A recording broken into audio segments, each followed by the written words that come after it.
Food போடுறதுக்கு காட்டு மீன் போடுறது கேரளாவில் ஃபுல்லாக பர்மிஷன் கொடுத்தாங்க. ஆனால் தமிழ்நாடு கவர்மெண்ட் வந்து அறிக்கை சொன்னாங்க. ஆனால் அதுக்கப்புறம் எந்த விதமான நடவடிக்கையும் இல்லைங்கிறாங்க.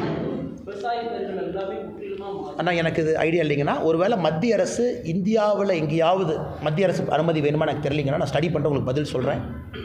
இது வந்து மாநில அரசு அனுமதி கொடுக்கணுமா இல்லை மத்திய அரசுக்கிட்ட பர்மிஷன் வாங்கணுமான்னு அதனால் தெரிந்து கொண்டு நான் சொல்கிறேன். நான் கரெக்டாக ஐடியா இல்லைங்கண்ணா. கேரளாவில் வந்து மாநில அரசே கொடுத்தாங்களா இல்லை மத்திய அரசு அனுமதி கொடுத்தாங்களான்னு தெரியல.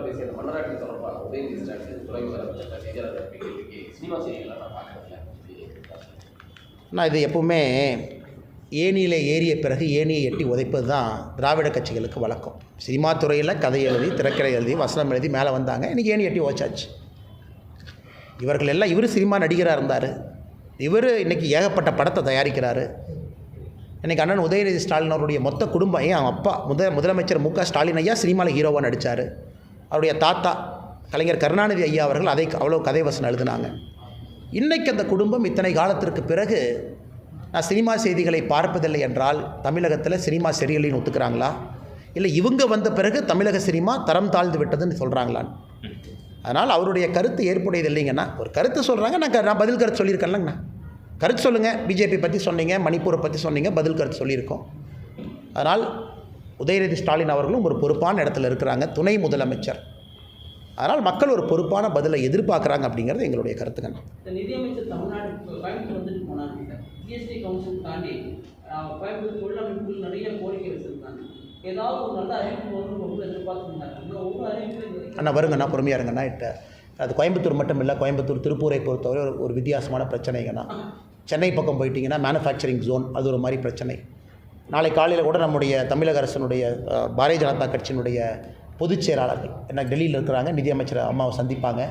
குறிப்பாக அந்த சைக்ளோனை பற்றி ஒரு அசஸ்மெண்ட் கொடுக்குறாங்க, எல்லாம் ஃபோட்டோவோட போய் ஒரு மாவட்டத்திலையும் நடந்திருக்குது. ஸோ அவங்க ரியல் டைம் ரிப்போர்ட் எடுத்துகிட்டு இருக்காங்கன்னா ரியல் டைமாக ஆக்ஷனில் இருக்காங்க, எல்லா வேலையும் செய்கிறாங்க.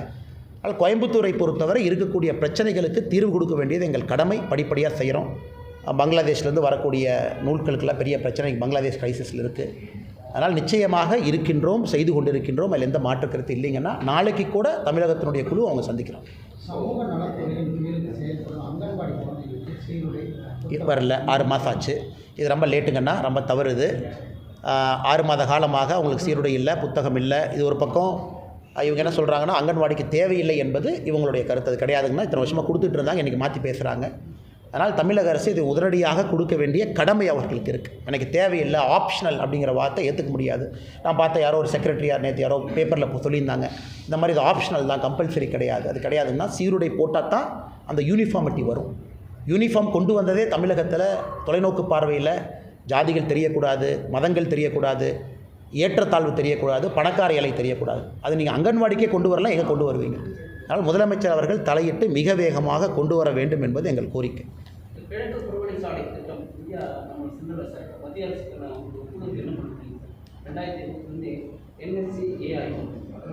அண்ணா நமக்கு அது வேண்டும் என்று தான் சொல்லுகின்றோம் அண்ணா. அது நம்மளுடைய மேனிஃபெஸ்டோலையும் சொன்னாங்கன்னா அது வேண்டும். அதற்கான நேரம் வந்து விட்டது.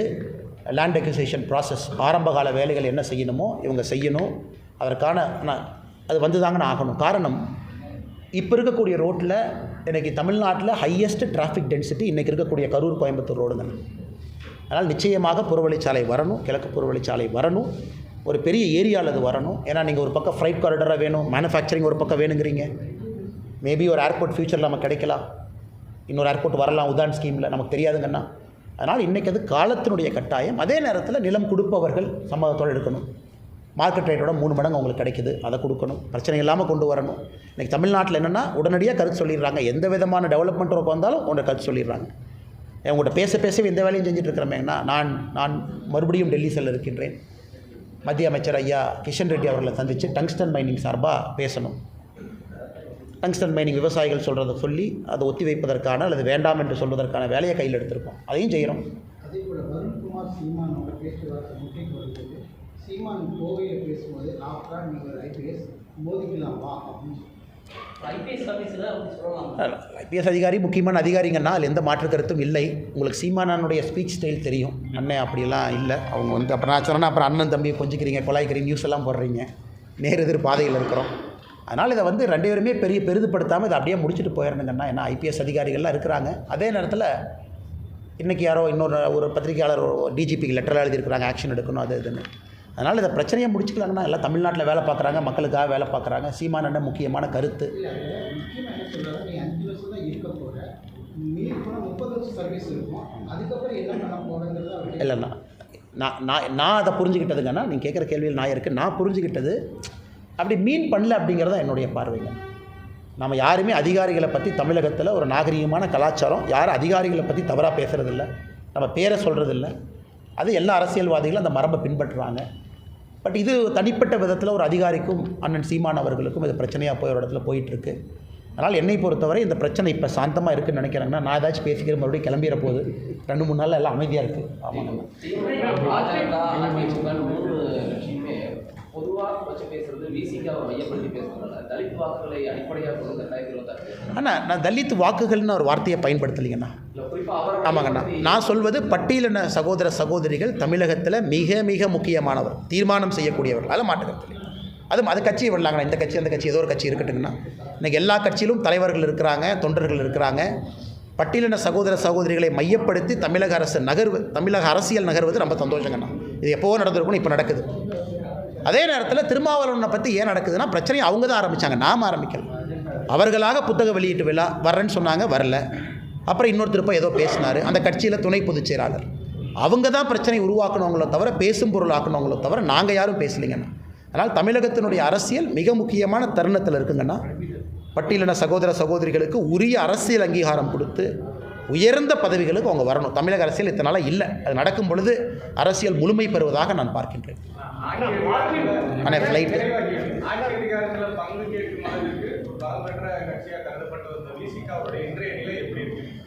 நான் திருமாவளவனை நீங்கள் என்ன சொன்னாலுங்கன்னா, ரொம்ப சாமர்த்தியமான ஒரு தலைவர். Is a very exceptional political brain. அவருடைய நகர்வுகள், மூமெண்ட்டு, தமிழக அரசியலில் ஒரு தனிப்பெரும் ஆளுமையாக வந்ததெல்லாம் ஒரு சாதாரண வேலையில். அவர் ஒரு எக்ஸப்ஷனல் பிரெயினுங்கண்ணா, அதில் மாற்றுக்கருத்து இல்லை. ஆனால் இப்போ நடந்திருப்பது திருமாவளவன் அண்ணனுக்கு பெருமை சேர்க்கவில்லை என்கின்ற கருத்தை தான் நான் பதிவு பண்ணிகிட்ருக்கேன். ஆனால் இன்றைக்கி நடந்திருப்பது திருமாவளவனுடைய பெருமைக்கு பெருமை இல்லை. அது என்னென்னமோ ஆகி எப்படியோ போய் அது ஏதோ பேசி எப்படியோ போயிட்டாங்கண்ணா. கூட்டணியில் இருந்து கொண்டு தர்ம சங்கடம், கூட்டணியில் இருந்து கொண்டு பேச்சுக்கள் தர்ம சங்கடம், நடவடிக்கை எடுக்க முடியாத கைகள் கட்டப்பட்டு இருக்கிறது. இது திருமாவளவனுடைய அரசியல் வாழ்க்கையை பார்க்கும்பொழுது ஒரு எக்ஸப்ஷனல் பொலிட்டீஷியனுக்கு குறிப்பாக இது நடந்திருக்கக்கூடாது, கையாண்ட விதம் சரியில்லை என்பது எங்களுடைய கருத்து. அப்போ ஆக்ஷன் எடுக்க வேண்டியதானுங்கண்ணா. அப்போ நமக்கே சந்தேகம் வருது இல்லைங்கண்ணா, தலைவர் நீங்களா இல்லை தலைவரன் தம்பியா, நமக்கு ஒரு டவுட் வருது இல்லைங்கண்ணா. நீங்கள் முதலமைச்சரை கிரிட்டிசைஸ் பண்ணுறீங்க, முதலமைச்சரை கிரிட்டிசைஸ் பண்ண பிறகு அந்த கூட்டணியில் கன்டினியூ பண்ணுவாங்கண்ணா. முதலமைச்சரை கிரிட்டிசைஸ் பண்ணால் முடிஞ்சு போச்சு, கிளம்பியாச்சு. அதன் பிறகும் நாங்கள் நடவடிக்கை எடுப்பதற்கு பரிசீலித்து கொண்டிருக்கின்றோம். என்ன சந்தேகம் வருது இல்லைங்கண்ணா. ஐயா,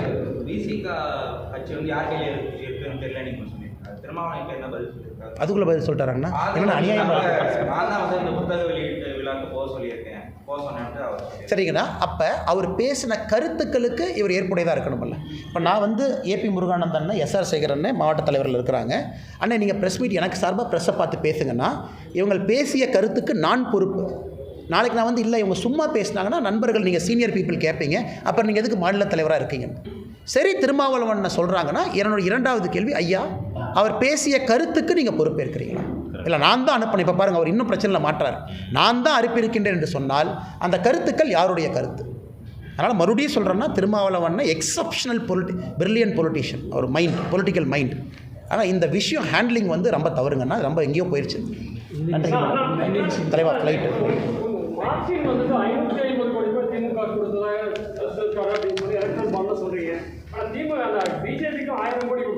ஆனால் கரெக்ட்ண்ணே, நான் அதை எங்கேயுமே மறுக்கலிங்கன்னா, அது ஓப்பன் டாக்குமெண்ட். நான் சொல்வது, இன்னைக்கு மார்ட்டின் அவர்களுடைய மருமகனாக நீங்கள் மேடைக்கு திமுகவை கிரிட்டிசைஸ் பண்ணுறீங்க. அதே திமுகவுக்கு தான் நீங்கள் பணம் வாங்கி கொடுத்தீங்க 2019 24 வரை. அதைத்தான் நான் சொல்கிறேன். எங்கேயும் நீங்கள் சம்மந்தப்பட்ட நபர் இந்த கட்சிக்கு மம்தா பானர்ஜி கொடுத்தாங்க பார்த்தாங்க. பாரதிய ஜனதா கட்சி எல்லோருக்கும் தெரியும். அதில் பெர் கேபிட்டாவில் பாருங்கள், ஹையஸ்ட் டிஎம்கே வாங்கியிருக்கு. நான் யாரையும் புனிதப்படுத்திங்க பேசலிங்கன்னா, நான் சொல்வது, மேடையில் நீங்கள் ஒரு கருத்து சொல்கிறீங்கன்னா அந்த கருத்தை ஏன் சொல்கிறீங்கன்னு தான் நான் கேட்குறேன். கருத்து சொல்வதற்கான காரணம் என்ன, பேக்ரவுண்டு என்ன இருக்குது, அதான் என்னுடைய காரணம். பைங்க, தேங்க்யூ அண்ணா, தேங்க்யூ அண்ணா, கோச்சிக்காதீங்க அண்ணா.